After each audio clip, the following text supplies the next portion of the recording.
All right, for what feels like forever, we've been told the same thing, right? The early bird gets the worm. Wake up before the sun if you want to be successful. But what if that's just not true for everyone? What if for a ton of us, that advice is actually holding us back? Well, today we're going to pull back the curtain on the hidden power of the night owl brain. Yeah, you heard that right.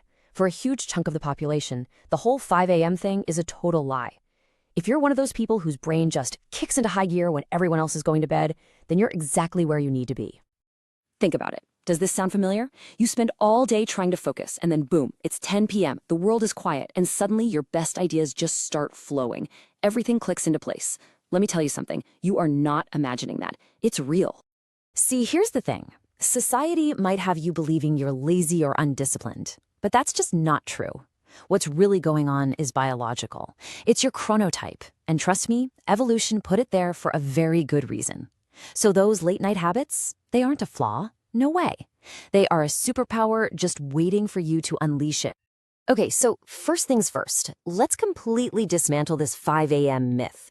This whole cult of the early riser, right? We're bombarded with messages that if you're not up at the crack of dawn, you're not trying hard enough. But that's such a one-size-fits-all and it's wrong approach. It totally ignores the actual science of how our bodies work. So let's dive into the biology here, because this has nothing to do with willpower and everything to do with your DNA. So the fancy scientific term for this is your chronotype.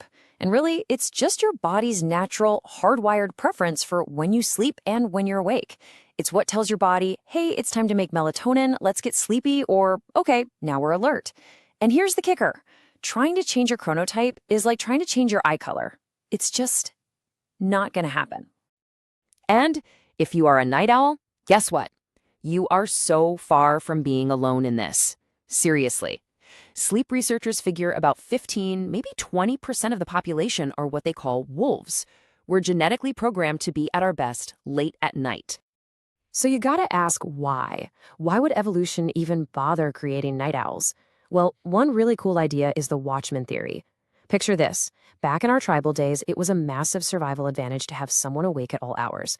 So while the early birds were sleeping, who was on guard? The night owls. Yep. Protecting the entire tribe from whatever was lurking in the dark. Okay, so how does that ancient survival trait actually give us an edge today? Well, it all comes down to one thing, the incredible power of quiet. I mean, just look at the difference here. The day world is just chaos, right? It's a nonstop barrage of notifications, meetings, demands, just sensory overload. But the night world? It's total silence. It's your sanctuary from all that noise, and it's where you can find that deep, beautiful, uninterrupted focus that's, let's be honest, pretty much impossible to find during the day.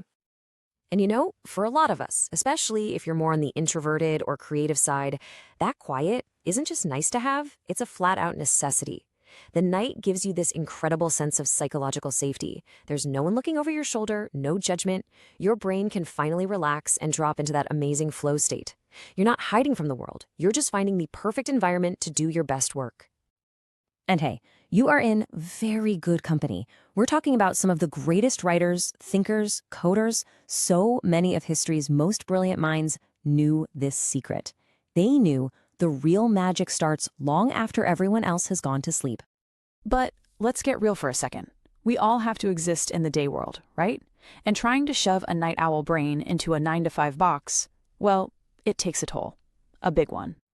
You know that feeling of just being constantly exhausted no matter how much you sleep? There's actually a name for that. It's called social jet lag. And it's that deep, chronic fatigue you get from your body's clock being totally out of sync with society's clock, day in and day out. Or how about this one? It's 1 in the morning. You know you should be sleeping, but there you are, just scrolling on your phone. Sound familiar?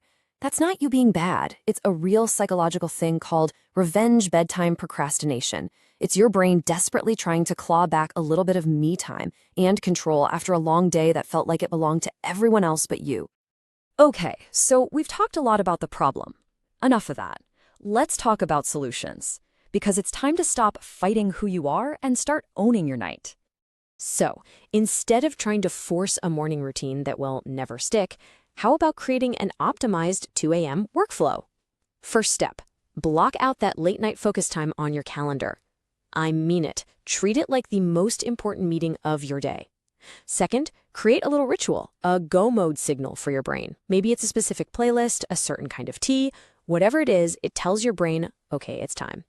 And finally, and this is so important, plan your wind down. You have to protect your sleep just as much as you protect your work.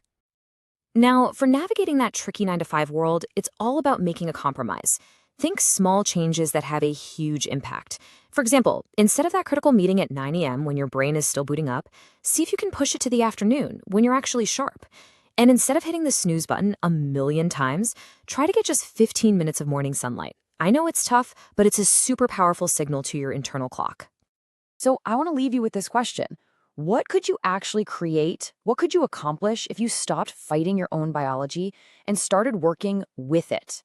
Just imagine all that energy you waste feeling guilty or trying to force a schedule that just doesn't fit. What if you took all that energy and channeled it into your work, your life, your well-being, just by embracing the way you're naturally wired? And hey, if any of this is hitting home, and especially if you happen to be watching this way past midnight, do me a favor and hit that subscribe button. We've got more stuff like this coming. Thanks for hanging out with me.